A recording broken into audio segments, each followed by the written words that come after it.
Hello hello hello दोस्तों, कैसे हैं आप सभी। एक बार फिर मैं सिद्धार्थ आप सभी का स्वागत करता हूं आपके अपने चैनल में कार साथी में। खैर, टाइटल तो आपने पढ़ ही लिया होगा। आज फिर से एक बड़ा यहाँ पर क्लैश होने जा रहा है। मान लीजिए जैसे हिंदुस्तान पाकिस्तान की मैच हो रही है, बहुत हाई वोल्टेज ये कंपैरिजन होने वाली है, क्योंकि आज हम कंपेयर करने वाले हैं मारुति सुजुकी स्विफ्ट और मारुति सुजुकी इग्निस को। तो यहाँ पर देखिए, स्विफ्ट जो है वो इस सेगमेंट की सबसे ज़्यादा बिकने वाली गाड़ी है। टाइम एंड अगेन सुजुकी ने इसके अंदर बहुत सारे चेंजेस भी किए, बहुत सारे फेसलिफ्ट लाए, बहुत सारे फीचर्स लाए।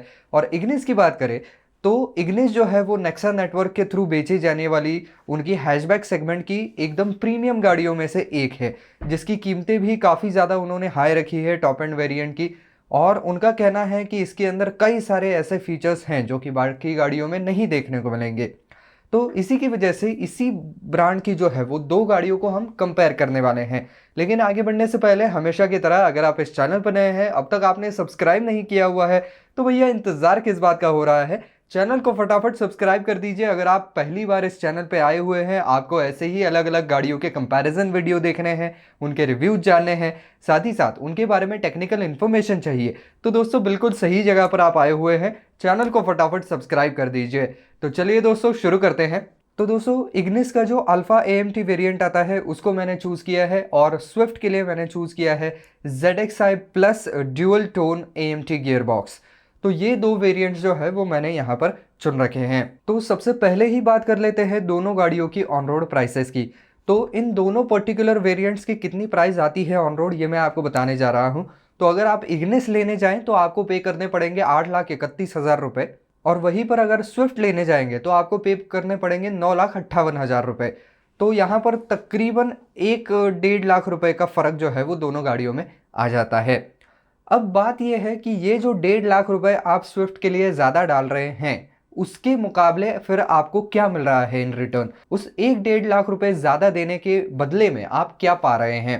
तो शुरुआत करते हैं दोनों गाड़ियों के इंजन से। तो दोनों गाड़ियों का इंजन बिल्कुल सेम है कैपेसिटी वाइज। 1.2 लीटर का VVT पेट्रोल इंजन इग्निस के अंदर, और के सीरीज का ड्यूअल जेट इंजन जो है 1.2 लीटर वो स्विफ्ट के अंदर। दोनों ही इंजन जो है वो 1197 सीसी के हैं। यहाँ पर पावर में स्लाइटली डिफरेंस किया गया है, ये ट्यूनिंग का डिफरेंस है खाली, वरना बाकी टॉर्क फिगर्स बिल्कुल सेम है, इंजन कैपेसिटी सेम है। 81.80 bhp की पावर आपको 6000 आरपीएम पे इग्निस में देखने को मिलेगी, वहीं पर 88.50 bhp की पावर 6000 आरपीएम पे स्विफ्ट में देखने को मिलेगी। तो स्विफ्ट का इंजन जो है वो स्लाइटली और ज़्यादा पावर के लिए ट्यून किया गया है। बाकी अगर टॉर्क फिगर्स की बात करूं तो दोनों ही गाड़ियों में आपको 113 न्यूटन मीटर का टॉर्क मिलता है, जो कि इग्निस में आपको 4200 आरपीएम पे मिलेगा, स्विफ्ट के अंदर 4400 आरपीएम पे मिलेगा। यानी कि वैसे देखा जाए तो बहुत फर्क है ही नहीं, बस इंजन ट्यूनिंग का यहाँ पर फर्क दिखाई पड़ता है। दोनों गाड़ियों में AMT यानी कि ऑटोमेटेड मैनुअल ट्रांसमिशन आता है, जो कि 5 स्पीड गियर बॉक्स है। अब आप सोच रहे होंगे कि भाई जहां पर इग्निस को थोड़ा सा उन्होंने डी ट्यून किया है, तो आप उम्मीद ज़रूर ये कर रहे होंगे कि यहाँ पर पावर थोड़ी सी कम की है तो माइलेज अच्छा मिलेगा। लेकिन ये भी कहानी नहीं है। जो ARAI की तरफ से क्लेम माइलेज फिगर है इग्निस के लिए वो 20.89 का है।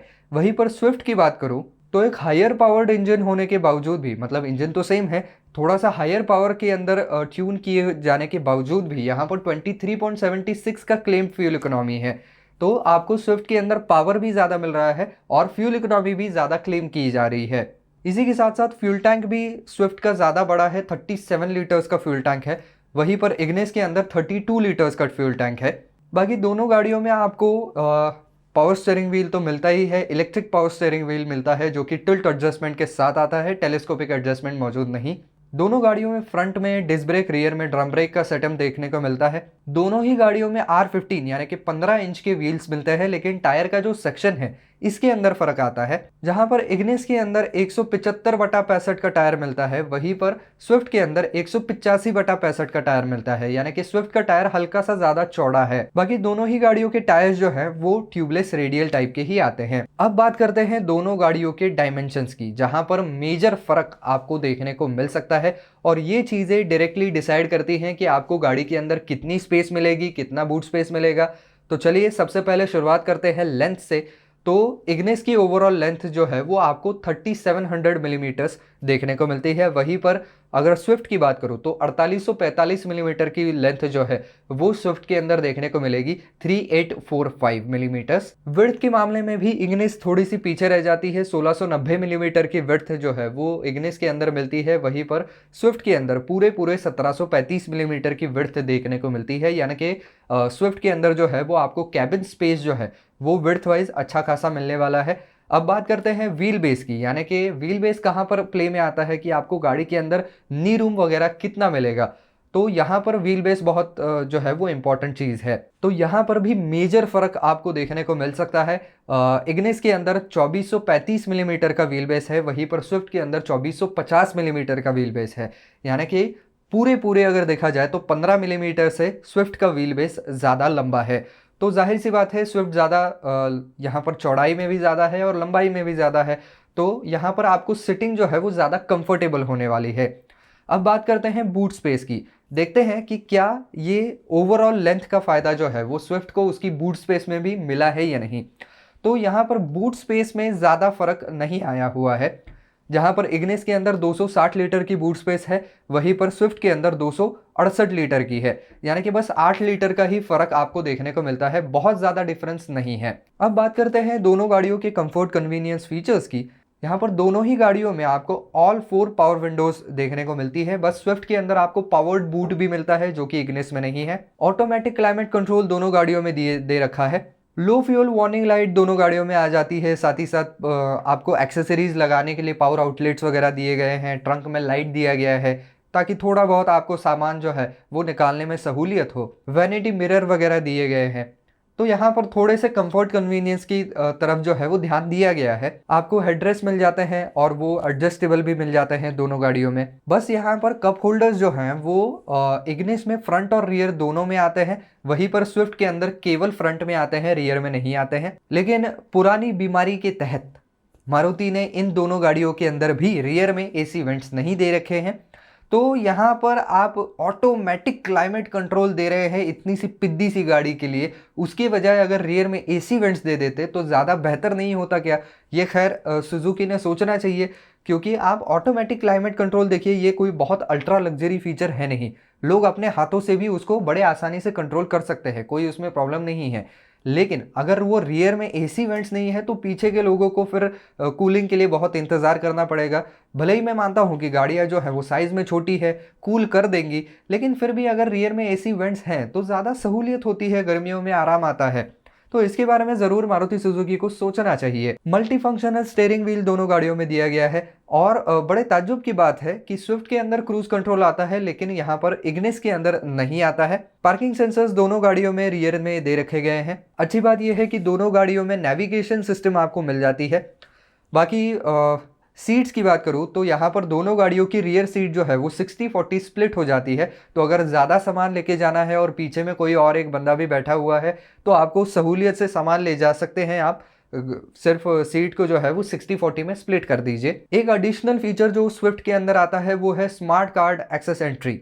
तो ये एक थोड़ा सा प्रीमियम फीचर के तौर पर स्विफ्ट के अंदर दिया गया है। इंजन स्टार्ट स्टॉप बटन दोनों गाड़ियों में मौजूद है। बाकी दोनों ही गाड़ियों में आपको स्टोरेज की स्पेस भर भर के दी गई है। यहाँ पर दोनों ही गाड़ियों में फ्रंट और रियर दोनों में आपको बॉटल होल्डर्स देखने को मिलते हैं। बाकी दोनों ही गाड़ियों को थोड़ा सा और फैंसी बनाने के लिए यहाँ पर वॉइस कंट्रोल भी दे रखा गया है। दोनों ही गाड़ियों में फ्रंट में आपको यूएसबी चार्जर भी मिल जाता है। दो और फीचर यहाँ पर स्विफ्ट के अंदर आपको देखने को मिलते हैं, वो ये है कि स्विफ्ट के अंदर आपको टेलगेट अजार का ऑप्शन मिलता है और आप हैंड्स फ्री टेलगेट भी आपको मिल जाता है। यानी कि यहाँ पर आपको हाथ से टेलगेट को उठाने की ज़रूरत नहीं है। आप गाड़ी के पीछे जाएंगे, उसके पीछे के हिस्से से नीचे से पैर बस सरका दीजिए और वो सेंसर उसे सेंस कर लेगा और अपने आप टेलगेट रिलीज हो जाएगा। तो ये एक स्टैंड आउट फीचर जो है, जो कि हर एक कंपनी अपने गाड़ी में देने की कोशिश करती है जिससे कि उनकी गाड़ी थोड़ी सी यूनिक हो जाए। तो ये मारुति ने यहाँ पर चूज़ किया है स्विफ्ट के लिए। ये चीज़ जो है वो जनरली थोड़े से हायर सेगमेंट की गाड़ियों में आपको देखने को मिलती है, लेकिन ये चीज़ उन्होंने स्विफ्ट के अंदर दी हुई है, तो काफ़ी अच्छी बात है। ये चीज़ इग्निस में नहीं आती है। बाकी यहाँ पर एक निहायती यूजलेस चीज़ दी गई है, वो ये है कि गियर शिफ्ट इंडिकेटर वो इग्निस के अंदर दिया गया है, जिसका ज़्यादा फ़ायदा है ऐसा मैं खुद पर्सनली नहीं मानता हूँ। क्योंकि इसके अंदर देखिए क्या है कि गाड़ी तो AMT है, आप उसको मैनुअल मोड में बहुत कम बार चलाएंगे, तो वैसे भी उस गियर शिफ्ट इंडिकेटर का ज़्यादा फ़ायदा आपको है नहीं। तो उसके बजाय दूसरा कोई अच्छा जो एक्चुअली काम में आए ऐसा कोई फीचर देते तो ज़्यादा बेहतर रहता, क्योंकि जनरली क्या है कि आप उसको मैनुअल मोड में डालेंगे तो गाड़ी का जो रेविंग है वो कान पर पड़ते ही आपको पता चल जाएगा कि गाड़ी अभी बहुत हाई रेव पे जा रही है, तो आपको गियर चेंज करना है, अगले गियर में जाना है। या अगर आपको पावर बहुत कम फील हो रही है, आप डाउन शिफ्ट करेंगे, तो इसके लिए शिफ्ट इंडिकेटर देने की ज़्यादा कुछ ज़रूरत थी नहीं। अगर ये गाड़ियाँ मैनुअल होती तो मैं इस बात को समझ सकता था। जहां पर इग्निस के अंदर गियर शिफ्ट इंडिकेटर दिया गया है, वहीं पर स्विफ्ट का कैसे पीछे रह सकती है भैया। यहाँ पर भी एक यूजलेस फीचर है जो कि है गियर पोजीशन इंडिकेटर, यानी कि कौन से गियर में चल रही है गाड़ी वो आपको पता चल जाता है। बाकी यहाँ पर एडिशनल फीचर के तौर पर हेडलैम्प ऑन अगर आपके रह जाएं तो वो गाड़ी आपको रिमाइंड कर देती है कि भाई आपके हेडलैम्प जो है वो चालू रह गए हैं, उनको बंद कीजिए। दोनों गाड़ियों की जो ड्राइवर साइड की विंडो है वो यहाँ पर वन टच अप और वन टच डाउन फीचर के साथ मिल जाती है, और दोनों ही गाड़ियों में यहाँ पर कीलेस एंट्री जो है वो मौजूद है। बाकी टैकोमीटर दोनों गाड़ियों में आता है, मल्टी ट्रिप मीटर्स भी दोनों गाड़ियों में आता है, डिजिटल ओडोमीटर आ जाता है, डिजिटल क्लॉक आ जाता है। बस स्विफ्ट के अंदर जो है वो आउटसाइड टेम्परेचर भी यहाँ पर डिस्प्ले हो जाता है आपके इंस्ट्रूमेंट क्लस्टर में। बाकी दोनों गाड़ियों में जो चीज़ मुझे खलती है वो ये है कि दोनों ही गाड़ियों में जो इंस्ट्रूमेंट क्लस्टर है वो एनालॉग प्लस एक छोटी सी MID दी गई है। इसके बजाय अगर फुल्ली डिजिटल इंस्ट्रूमेंट क्लस्टर होता तो ज़्यादा बेहतर रहता, एटलीस्ट स्विफ्ट के अंदर, क्योंकि थोड़ी सी हाई प्राइस है और इस सेगमेंट की बहुत सारी गाड़ियाँ ऐसी हैं जिनके अंदर डिजिटल इंस्ट्रूमेंट क्लस्टर आता है। तो वो चीज़ अगर इसके अंदर डाल देते तो ज़्यादा अच्छी बात हो जाती। साथ ही साथ इसके अंदर बहुत सारी इन्फॉर्मेशन भी आप फिर पैक कर पाते। तो ये चीज़ ज़रूर सुजुकी ने सोचनी चाहिए। तो दोस्तों अब बात करते हैं दोनों गाड़ियों के एक्सटीरियर की। तो एक्सटीरियर की बात करें, हेडलैम्प की बात पहले करते हैं। तो दोनों गाड़ियों में आपको प्रोजेक्टर LED टाइप के हेडलैम्प्स मिलते हैं, DRLs मिल जाते हैं, और साथ ही साथ दोनों गाड़ियों के जो टेल लैम्प्स हैं इनके अंदर भी आपको LED का इस्तेमाल देखने को मिलता है। इसके अलावा अगर बात करें तो दोनों गाड़ियों के जो आउटसाइड रेयर व्यू मिरर्स हैं उनको आप इलेक्ट्रिकली एडजस्ट भी कर सकते हैं, उनको आप फोल्ड भी कर सकते हैं, उसके ऊपर आपको टर्न इंडिकेटर्स भी मिल जाते हैं। अब बात करते हैं रियर में वाइपर वगैरह इन सारी चीज़ों की। तो रियर में वाइपर, वॉशर, डिफॉगर, ये 3 चीज़ें जो हैं वो स्विफ्ट में मिल जाती है। लेकिन यहाँ पर इग्निस के अंदर रियर में वाइपर मिलता है लेकिन वॉशर नहीं मिलता है, डिफॉगर मिल जाता है। तो ये जो छोटी छोटी जगहों पर मारुति सुजुकी कुतर कुतर की जो कॉस्ट कटिंग करती है, ये क्यों करती है मुझे आज तक पता नहीं चला है। अब वाइपर दे दिया तो वॉशर नहीं दिया, यहाँ पर डिफॉगर और एक दे दिया, तो ये मतलब क्या इसके पीछे लॉजिक है और कहाँ पर मतलब आप कॉस्ट कटिंग करेंगे।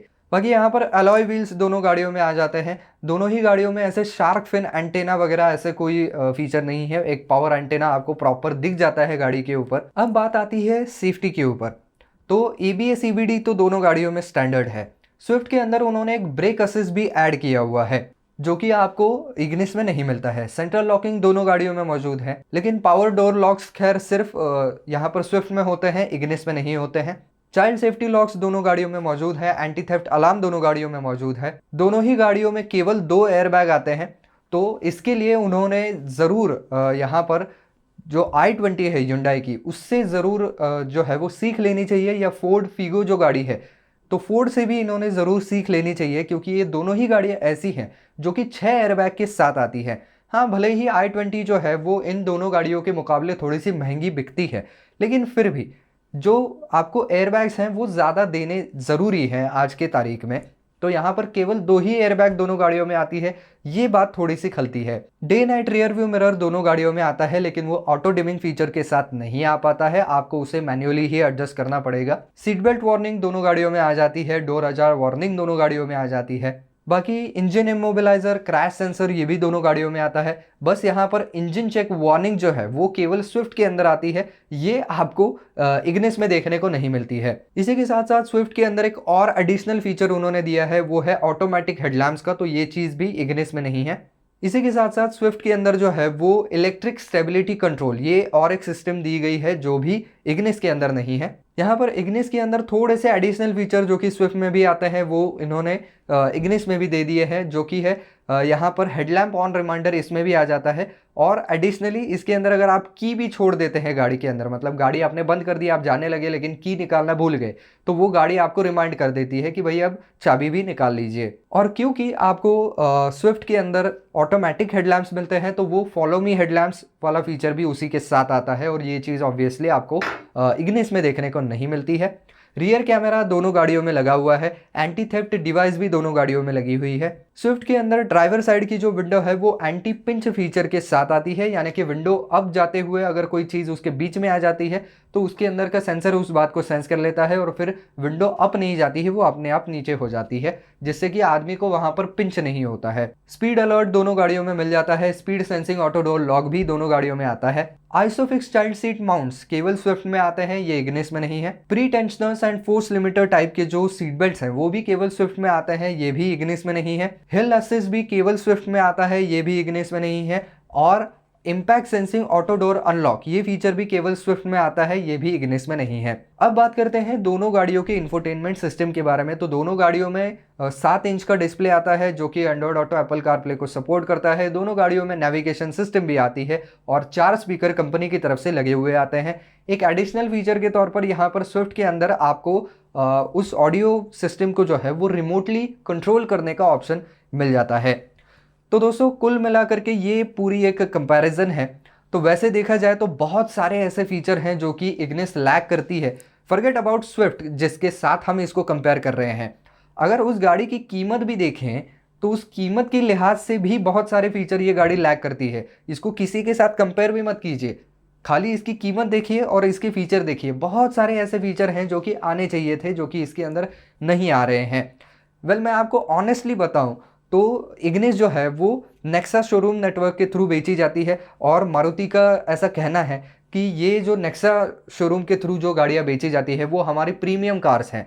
तो actually Swift belongs to Nexa showroom and Ignis belongs to normal Suzuki showroom.